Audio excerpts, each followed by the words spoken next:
జగన్ ఈ ఎలక్షన్స్ తర్వాత లండన్ పారిపోతున్నాడంటూ ఒక వార్త అయితే వెలుగులోకి వచ్చింది. ముఖ్యంగా టీడీపీకి చెందిన కొంతమంది కార్యకర్తలు కానీ నాయకులు కానీ ఎక్కువగా దీన్ని ప్రచారం చేస్తున్నారు. అలాగే ఒకవేళ జగన్ లండన్ వెళ్ళిపోతే మరి ఇక్కడున్న మిగతా నాయకుల పరిస్థితి ఏంటి, వాళ్ళు ఎక్కడికి పారిపోతారంటూ కూడా చాలా మంది ప్రచారం చేస్తున్నారు. సో ఇదే విషయాన్ని మనతో పాటు డిస్కస్ చేయడానికి ప్రముఖ సీనియర్ జర్నలిస్ట్ ఇమ్మంది రామారావు గారు ఉన్నారు. నమస్తే సార్. నమస్తే బాబు. సో ఎలక్షన్స్ అయితే మొత్తానికి ముగిశాయి. సో అంటే ఎలక్షన్స్ ముందు కూడా ఈ మాట వచ్చింది, జగన్ పారిపోతున్నాడు, లండన్ పారిపోతున్నాడు అంటూ. సో ఎలక్షన్స్ అయిన తర్వాత ఇది ఇంకా కొంచెం జోరుగా వెళ్తుంది. సో జూన్ 4 వరకు కూడా మనందరం వెయిట్ చేయాల్సి ఉంది. అవును, ఎవరు గవర్నమెంట్ ని అక్కడ ఫామ్ చేస్తారనేది. అవును. సో ఇట్లా చేయడం ఎంతవరకు కరెక్ట్, ఇది నిజమేనా, నమ్మొచ్చా? అంటే జగన్ పెర్మిషన్ తీసుకున్నాడు. అంటే 15 రోజులకి పెర్మిషన్ తీసుకున్నాడు. ఫ్రాన్స్ స్విట్జర్లాండ్ వెళ్ళబోతున్నాడు అన్నమాట. పెర్మిషన్ ఇచ్చింది. అంటే మొదట్లో ఏమని అభిప్రాయపడ్డారంటే ఇక్కడి నుంచి ఏదో డబ్బును తరలించే ప్రయత్నం ఒకటి చేస్తున్నాడు, ఇంతలోకి ఏమైనా ఇంపార్టెంట్ డాక్యుమెంట్స్ ఏవైనా ఉన్నట్టయితే తరలించే ప్రయత్నం చేస్తున్నాడు. అంటే ఎలక్షన్స్ అయిపోయిన తర్వాత అక్కడికి ఎట్లా తరలిస్తారు? ఇంకా రైడ్స్ ఉంటాయి కదండి. అయితే ఎందుకు మరి ఎలక్షన్స్ అవ్వకముందే గవర్నమెంట్ ఆఫీసుల్లో ఉన్నటువంటి కాగితాలన్నీ ఫైల్స్ అన్ని తగలబెట్టించాడు. ఎవరు ఇచ్చారని అధికారం? నువ్వు ముఖ్యమంత్రిగా ఉండు, ముఖ్యమంత్రిగా వెళ్ళిపో, మిగతా వాళ్ళకేమో రెఫరెన్స్ కోసం కావాలి కదా. నిన్నెవడు ఫైల్స్ తగలబెట్టమని చెప్పాడు? ఇలా మొనోపొలి చేసేస్తున్నాడు. నియంతృత్వం మాట, అహంకారం. అలాగే అక్కడికి ఏమైనా చేరవేస్తాడా అనేటువంటి పేకల వరకు బిగుసుకున్నాయి ఆయన చేసిన పనులన్నీ. తక్కువ పనులు చేయలేదు, చాలా నేరాలు చేశారు. అలాగంటే కొంతమంది ఆ తెలుగుదేశం పార్టీలో నేరాలు చేయలేదంటే, తెలుగుదేశంలో నేరాలు చేసినట్టు తెలుగుదేశం పార్టీలో ఉభయ రాష్ట్రాలు బ్రహ్మాండంగా సంక్షేమంతో ఉన్నాయి. ఈరోజు హైదరాబాద్ వెలిగిపోతుంది. వాళ్ళు నేరాలు చేశారు, ఘోరాలు చేశారు, మాకెందుకు? హైదరాబాద్ వెలిగిపోతుంది. లక్షలాది మందికి ఉపాధి అవకాశాలు కల్పించాయి, లక్షల కోట్లు ఆదాయాన్ని ఇస్తున్నాయి 5 ఇయర్స్ను. అటువంటి ఏర్పాటు చేశారు, సంపదను సృష్టించారు. మనం ఎక్కడ బాధపడుతున్నామంటే 4000 స్కూళ్ళు ఎత్తేసారండి. విద్య లేదు, వైద్యం లేదు. శిలాఫలకాలు తగిలించినంత మాత్రంలో వైద్యం అయిపోద్దా? అంటే మెడికల్ కాలేజ్ అంటే ఎంత ప్రాసెస్? ఒక 5 ఇయర్స్ 10 ఇయర్స్ మినిమం పడుతుంది. మరి ఫాస్ట్గా అయితే 5 ఇయర్స్లో అవుతుంది. మరి 9 శిలాఫలకాలు నాటారు. ఆ నాటిన శిలాఫలకాలు రేపు పొద్దున్న దున్నేస్తారు, దాంతో ఉంది. అదే కాకుండా ప్రభుత్వంలో ఏది కూడా క్లారిటీ లేదు. దేనికి ఇచ్చిన ఫండ్ అయినా సరే ఏ విధంగా ఒప్పించారో క్లారిటీ లేదు. ఎవరికి సమాధానం చెప్పుకోవాల్సిన అవసరం లేదు. పోలీసులు అందరూ అమ్ముడుపోయినారు. అన్నీ తప్పులు చేసినాడు ఆయన. ఏదైనా రైట్ చేశాడా? ఒక హంతకుడిని అప్రూవల్ వచ్చినటువంటి దస్తగిరి స్టేట్మెంట్ ప్రకారంగా ఏ విధంగా హత్య జరిగిందో, ఎవరెవరు ఎన్ని పోట్లు పొడిచారో, తాను ఎన్ని పోట్లు పొడిచాడో ఇచ్చినప్పుడు కూడా హంతకుడిని నా తమ్ముడు నాకంటే చిన్నవాడిని కొని ఈ రోజు వరకు చెంకలో పెట్టుకొని తిరుగుతుంటే నిన్నేమని ఆలోచించాలి? ఒకవేళ నిజంగానే అవినాష్ రెడ్డి హంతకుడు అయితే ఇప్పుడు అరెస్ట్ చేసేవాళ్ళే కదా సార్ అతన్ని. ఎవరు? అవినాష్ రెడ్డి అనేవాడు హంతకుడు అయితే అరెస్ట్ చేసేవాళ్ళే కదా. ఎందుకు అరెస్ట్ చేయలేక కదా వచ్చేసారు మనకి. అంటే నేను ఎలా అంటున్నానంటే, ఒకవేళ నిజంగా ఆ నేరం జరిగి ఉంటే, వీళ్ళే చేస్తుంటే, ఇప్పుడు బీజేపీ వీళ్ళతో పొత్తులతో ఉంది కాబట్టి మాక్సిమం అరెస్ట్ చేసి ఉంటే వీళ్ళకి ఛాన్స్ ఉండేది కదా అని అలా అడుగుతున్నాను. దానికే వివరాలు చెప్తారు. ఎందుకంటే ఈయన హంతకుడిగా నిర్ధారణ అయిపోయింది సిబిసిఐడి. అక్కడ విశ్వశాంతి హాస్పిటల్ ఉంది కదా, అక్కడ మన కడపలో ఎక్కడో విశ్వశాంతి హాస్పిటల్లో 4వ నెంబరు రూములో వాళ్ళ అమ్మ గుండె నొప్పి వచ్చిందని తయారయ్యింది. ఎవరు? మన అవినాష్ రెడ్డి తల్లి గుండె నొప్పి వచ్చిందని 4వ ఫ్లోర్లో. 5వ ఫ్లోర్ అంతా ఈయన తీసుకున్నాడు. ఆ తల్లి నుంచి దగ్గరుండి చూసుకోవాలి, మా అమ్మకి ఏమైనా నడితే నేను తట్టుకోలేనని చెప్పేసి ఆ నేపథ్యంతో ఉన్నారు.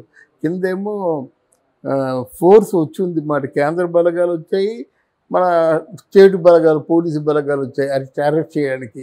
కింద 4000 మంది వైసీపీ కార్యకర్తలు మీరు మేడెక్కారా చంపేస్తామని చెప్పారన్నమాట. అంటే మొట్టమొదటిసారిగా పోలీస్ శాఖ వారు ఇంకా ఆయనకున్నటువంటి ఈ కోపం మీద చాలా రక్తపాతం జరుగుతుంది, వాళ్ళు తిరగబడితే మేము ఫైరింగ్ చేయాలి, ఏం చేయమంటారంటే అప్పుడు ఎస్పీ తాత్కాలికంగా అది వాయిదా వేశాడు. Because of only Jaganmohan Reddy, అంతకంటే ఇంకే లేదు. ఇప్పుడు ఎంపీగా ఉన్నాడు, నేరస్తుడు, మరి నేరస్తుడిని ఎవడు కాపాడుతున్నాడు అంటే జగన్మోహన్ రెడ్డి కాపాడుతున్నాడు అనే విషయం అందరికీ తెలుసు. అలాగే సునీత వెళ్ళి జగన్మోహన్ రెడ్డి గారిని కాళ్ళ వేళ పడి బ్రతిమాలినప్పుడు నాన్న ఇంత కిరాతకంగా చంపారు కదా, నాన్న మీదేమో కక్ష తీర్చుకుంటానంటే అవన్నీ మర్చిపోయమ్మా, చచ్చిపోయినోడు మళ్ళీ బతికొస్తాడా అని అదేంటని ఎలాగంటామంటే దాన్ని నొప్పుకొని ప్రాణం పోయినా నాన్నని చంపిన వాడికి ఎవరికైనా నాన్నకి ఎలాంటి శిక్ష పడిందో అలాంటి శిక్షే పడాలని సునీత కోరుకున్నప్పుడు జగన్మోహన్ రెడ్డి ఏమన్నాడు తెలిసిన, ఏంటి బెదిరిస్తున్నా నువ్వు, నాకు ఇంకొక కేసు ఎక్స్ట్రా అవుద్ది, అవినాష్ రెడ్డి వెళ్ళి బీజేపీలో కలుస్తాడు, ఏం చేస్తావు, ఏం పీక్కుంటావు పీకో అనడం. అర్థమైందా? ఇట్లాంటి అంటే అడ్డగోళ్ళకు ఒక ముఖ్యమంత్రి స్థాయి ఉన్నవాడు దొంగని ఒక హంతకుని బుధాన మొయ్యడం మాత్రం మంచిది కాదు. ఈయన సపోర్ట్ చేయడం బీజేపీకి కూడా మంచిది కాదు. అంతే కదా, ఒక హంతకుని సపోర్ట్ చేస్తున్న వాడిని నువ్వు సపోర్ట్ చేయాలంటే నీకు కూడా మంచిది కాదు. అయితే వాళ్ళు ఎందుకు ఆలోచిస్తున్నారంటే ఆయనకి రాజ్యసభ సీట్లు అవి ఉన్నాయి కదా, రేపు ఎలక్షన్ అయిపోయిన తర్వాత వాళ్ళ పరిస్థితి ఏమిటో మంచి చెడ్డ చూసిన తర్వాత చాలా కఠినంగా జగన్మోహన్ రెడ్డిని శిక్షిస్తారన్నమాట. దాంట్లో సందేహమే లేదు. దానివల్ల తాత్కాలికంగా తటస్థంగా చూస్తుంది అన్నమాట, అంతేగాని వేరే కారణం కాదు. అది ఎప్పుడో అవినాష్ రెడ్డిని తీసుకొని వెళ్ళిపోయేవాడు అన్నమాట. అవినాష్ రెడ్డిని తీసుకెళ్లేవారు, ఈయన్ని కూడా అరెస్ట్ చేసేవారు అన్నమాట. ఇంతవరకు చూశారు, ఏదో ఒక సాఫ్ట్ కార్నర్ ఉంది, ఆ కార్నర్ ఏమిటో మనకు తెలియదు, అనుకున్న ప్రచారాలు మనకెందుకు కానీ మొత్తానికి ఏదో భారీ ఎత్తున వాళ్ళకి వీళ్ళకి మధ్య అంటే అధిష్టానానికి జగన్మోహన్ రెడ్డికి మధ్య ఒక మంచి అండర్స్టాండింగ్ ఉందనేటువంటి అంటే ప్రచారం వాడుకలో ఉంది. అంటే బీజేపీకి జగన్మోహన్ రెడ్డికి, బీజేపీ అంటే ఎవరండి, అమిత్ షాను మోదీనండి, ఇంకెవరు లేరు కదా. బీజేపీ అంటే ఇంకెవరు, వాళ్ళిద్దరే, మిగతా వాళ్ళ పేర్లు చెప్పండి. బీజేపీలో ఇప్పుడు ఆయన ఉన్నారు కదా యోగి ఆదిత్యనాథ్, ఇది ఆదిత్యనాథ్ కదండి. అలాగే ఆయన కాషాయం కట్టుకొని తిరుగుతాడు కనుక అలా కాకంటే మనకి కాంగ్రెస్ అంటే ఒక 20 మంది లీడర్స్ పేర్లు చెప్తాం మనం, అర్థమైందా? తెలుగుదేశం అంటే ఒక 20 మంది లీడర్స్ పేర్లు చెప్తాం, వైసీపీ అంటే కనీసం 10 మంది లీడర్స్ పేర్లు చెప్తాం. అంటే ఇక్కడ ఏంటంటే ప్రధానమైనటువంటి వ్యక్తులు అంటే ఒక ఆత్మ అయితే ఒకటి శరీరం, శరీరాలు వేరే కానీ ఆత్మ ఒకటే. అదే మోదీ గారు, అమిత్ షా గారు. అంటే మరి మిగతా నాయకులు కూడా పారిపోతున్నారు అన్నారు కదా. ఇక్కడ పారిపోవడం లేదండి, కేవలం ఏదో ఒక అత్యవసరమైనటువంటి ముఖ్యమైనటువంటి కారణం చేత సెలవు పెట్టి వెళ్తూ ఉన్నారు. కానీ మళ్ళీ తాజాగా అందిన వార్త ఏంటంటే ప్రయాణాన్ని విరమించుకుంటున్నాడు అని కూడా వార్త ఇప్పుడిప్పుడే అందిన వార్త. ఇప్పుడు ఈ మీటింగ్కి రాకముందు అందిన వార్త.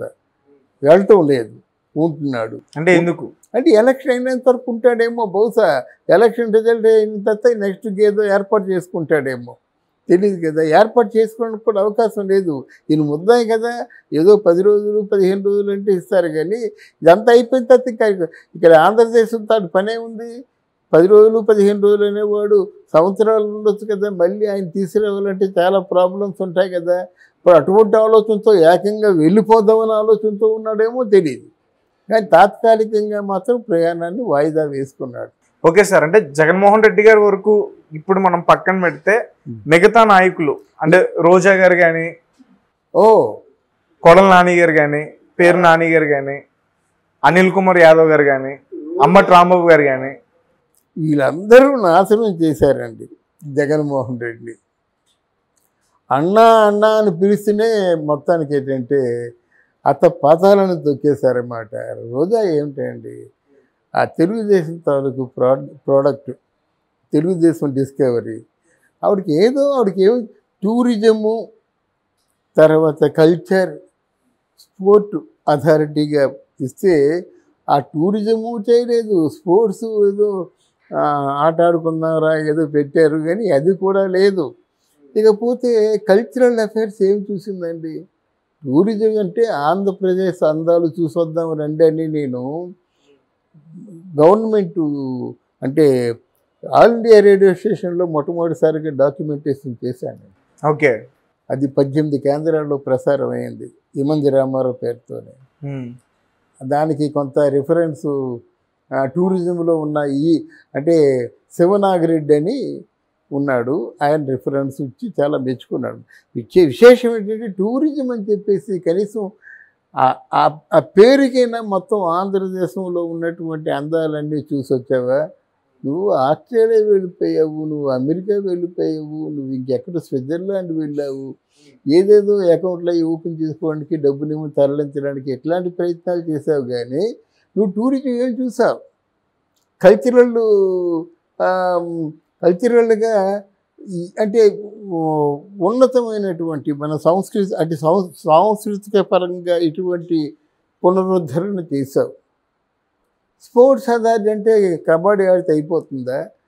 ఎంతమందిని పంపించావు ఫారెన్? ఎంతమంది ఒలింపిక్స్ పంపించావు? ఎంతమంది కనీసం స్టేట్ ఆటగాళ్ళని నేషనల్ ఆటగాళ్ళుగా చేశావు? నా హయాంలో ఇంతమంది మట్టిలో మాణిక్యాలని తీసి పంపించానని చెప్పొచ్చు కదా. ఏం చేశావు? ఏమి చేయకంటే నోరిప్పితే బూత. ఎంత బూతండి? నువ్వు ఒక విశాఖపట్నం అక్కడ పవన్ కళ్యాణ్ జనవాణి సభలో నువ్వు ఎంత బూతు ఎక్స్ప్రెషన్ ఇచ్చావు. ఒక వేలు చూపించి ఏదో అంటే పిల్లలు రెచ్చిపోరండి. ఒక వేలు చూపించి బూత్ ఎక్స్ప్రెషన్ ఇస్తే పిల్లలు రెచ్చిపోరు. నువ్వు ఎందుకు ఇచ్చావు? అప్పుడు నీ నోట్లో ఏం పెట్టుకున్నావు అని అడిగింది కొంతమందిని. అంటే నోట్లో ఏం పెట్టావు? ఐస్ క్రీమ్ అంటే మన హెరిటేజ్ ఐస్ క్రీమ్ పెట్టుకున్నావు అని తర్వాత దానికి కనెక్షన్ చెప్పింది మాట. దాన్ని ట్రోల్ చేసి పారేశారన్నమాట. ఎవరైనా వస్తారా రేపు చేస్తారన్నారు. మరి దానికి కూడా ట్రోల్ చేసి పారేశారన్నమాట. నీ ఉద్దేశం ఏమిటి? అలా బయటికి నడుస్తుంటే నీ సెక్యూరిటీని ఆ చెప్పులు తీసుకొని రమ్మంటావా? ఎంత అహంకారం! వారానికి ఒకసారి 30 మందిని కొండ మీద తీసుకెళ్ళిపోయి లక్షలు వసూలు చేసుకుంటావా? 12,000 రూపాయలు రెంట్లో ఉన్నదానికేమో 2,000 కోట్ల రూపాయలు సంపాదిస్తావా? 10 కార్లు, 12 విల్లాలు, మొత్తం నగిరిలో బిల్డింగు, మణికొండలో బిల్డింగు, మద్రాసులో బిల్డింగులు కట్టి ఒక మినిస్టర్ కాదు, రోజా ఒక మినిస్టర్ అయినట్టయితే మొగుడు సెలవుమని ఒక మినిస్టరు, ఇద్దరు అన్నదమ్ములు మొత్తం మొత్తం 4 మినిస్టర్ల మాట. చుట్టుపక్కల ఉన్న ఇసుక రాకు అంటే రాళ్ళు, కంకర రాళ్ళు, సెజ్ భూములు అంటే గవర్నమెంట్ భూముల్ని కబ్జాలు చేయడం ఇలా చేశావు. నీ మీద ఏవి అసలు కనీసం అంటే సంతాపం కూడా లేదు. అయ్యో పాపం జాలి కరుణ ఏమి లేదు. ఎప్పుడు వస్తాయో ఎలక్షన్స్, ఎప్పుడు విసిరి కొట్టేద్దామా అనిపించింది. ఓటు ఎలక్షన్కి వెళ్ళి ఓటు వేసినట్లే చెప్పేసింది నేను ఓడిపోతానని చెప్పి. అక్కడ రోజా అలాగైంది. ఇక్కడ కొడాలి నానికి ఏంటంటే ఇక్కడ కొడాలి నాని చెట్టని బూతు లేదు. కొడాలి నాని చూసినట్టయితే బూతులే భయపడతాయి అన్నమాట. బూతులే భయపడతాయి. అలాంటి బూతులు పూర్తిగా తాగి మాట్లాడిన వాళ్ళలాగా మాట్లాడిన కొడాలి నాని ఎందుకు ఎలక్షన్స్ రోజున బయటికి రాలేదు? బూత్ మేనేజ్మెంట్ చేసుకోవాలి కదా. అంటే ఆయన బూతులు కాదు, ఎలక్షన్ పోలింగ్ అయ్యేది వాటిని కూడా బూతులు అంటారన్నమాట. ఈ బూతుల మంత్రి ఆ బూతుల దగ్గరికి ఎందుకు వెళ్ళలేదు? కారణం 4 గంటల వరకు ఇంట్లోంచి బయటికి రాలేదు. ఓడిపోతున్నాడని తెలుసు. 4 గంటలకు వెళ్ళాడు, వచ్చాడు. వచ్చిన తర్వాత వాయిస్ లేదు, చూడండి మాట లేదు. అందువల్ల వాళ్ళ తాలూకు ఓటమిని వాళ్ళే స్వయంగా ఒప్పుకుంటున్నారు. కొడాలి నాని ఒప్పుకున్నాడా? అక్కడ గుడివారి అమర్నాథ్ ఒప్పుకున్నాడా? ఇక్కడ పోయినట్టయితే విడుదల రజని ఒప్పుకుందా? అంబటి రాంబాబు ఒప్పుకున్నాడా? తర్వాత ఏమో అనిల్ కుమార్ యాదవ్ ఒప్పుకున్నాడు. వాళ్ళు ఒప్పేసుకుంటున్నారు. ఎవరైతే ఇది సోకాల్డ్ పూర్తిగా బూతులతో నింపేశారో ఛానల్స్ని వాళ్ళందరూ ఒప్పేసుకుంటున్నారు అన్నమాట. మేము ఓడిపోతున్నాం అని చెప్పారన్నమాట. ఇదంతా చంద్రబాబు నాయుడు కుట్ర. అలవాటుగా ఉంటుంది కదా అన్న మాటలనేసి ఇదంతా చంద్రబాబు నాయుడు కుట్ర. అలాగా మొత్తం ఎవరెవరైతే మొత్తానికి జగన్మోహన్ రెడ్డికి ఎవరెవరైతే పవన్ కళ్యాణ్కి చంద్రబాబు నాయుడికి అంటే చాలా దయనీయంగా చాలా అంటే విచక్షణారహితంగా తిట్టారో వాళ్ళందరూ ఓడిపోబోతున్నారన్నమాట. పెద్ద ఎత్తున వైసీపీ ఓడిపోబోతుంది. వారు ఆల్మోస్ట్ ఆల్ వన్ సైడే ఉంటుంది. వీళ్ళందరూ కలిసి గెలిచినప్పుడు కూడా 50 స్థానాల కంటే ఎక్కువ గెలవరు. ఇక్కడ విశేషం ఏంటంటే జనసేనకి ఊహించని విధంగా సీట్లు వచ్చే అవకాశం ఉన్నాయి. 21లో 17 సీట్లు 18 సీట్లు వచ్చే ఉన్నాయి అవకాశం ఉంది. 2 ఎంపీలు వచ్చేస్తారన్నమాట. అందువలన ఇదంతా ఒక వేవ్ అంటారు చూసారా, ఆ వేవ్ వచ్చింది వీళ్ళు కాపాడింది.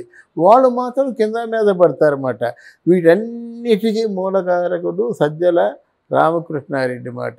జగన్ను పూర్తిగా ముంచేసిన వాడు ఎవరైనా ఉన్నారంటే మొట్టమొదటి వ్యక్తి సజ్జల రామకృష్ణారెడ్డి. ఇప్పటికీ అవాకులు చవాకులు పేలుతున్నారు. వీళ్ళందరూ ఇంకేముంది చెట్టో పెట్టుకు వెళ్ళిపోతారండి. డబ్బులు రాకపోతే ఎవరు ఉండరండి. అంతకుముందు జగన్మోహన్ ఆల్రెడీ ఒక 70 మందిని దూరం చేసుకున్నాడు. ఇప్పుడు ఉన్న వాళ్ళతోనే వాళ్ళకి కొంచెం లింక్, కానీ వాళ్ళ 70 మంది ఇంకా ఎలక్షన్లో నిలబడడానికి కూడా ఒప్పుకోలేదు. ఈయన ఒక 100 కోట్లు ఖర్చు పెట్టుకోవాలి, ఆయనకు 100 కోట్లు ఇవ్వాలి. ఎలక్షన్లో పోతే మొత్తం అంతా పోతుంది కదా.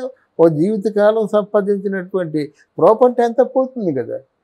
అందువల్ల ఎవరికి వారు దూరం అయిపోయినాడు. ఈరోజు ఏదో కొంచెం ఆకతాయితనంగా పెట్టారు బొత్స రాజీనామా అని. ఏమో బొత్స రాజీనామా పెట్టవచ్చు, చెప్పలేం కదండి. బొత్స రాజీనామా పెట్టవచ్చు. తర్వాత ఏమో మళ్ళీ తెలుగుదేశానికి కూడా రావచ్చు. కన్నా లక్ష్మీనారాయణ బీజేపీకి అధ్యక్షుడిగా ఉన్నాడు. మరి ఎందుకు తెలుగుదేశం పార్టీలో అంటే అంటే ఆయన పేరు కూడా ఎవరికి తెలియదు. మరి తెలుగుదేశం పార్టీలో ఉన్నాడని మీకు తెలుసా? అంటే సత్యనపల్లిలో నుంచుంటున్నాడు అన్నమాట. సత్యనపల్లిలో ఎవరు నుంచుంటున్నారు? మన అంబటి రాంబాబు గారు. అలా మాట. ఎందుకంటే వాళ్ళకి కావాల్సింది ఒక పుట్టింగ్ కావాలి, ఒక షెల్టర్ కావాలి.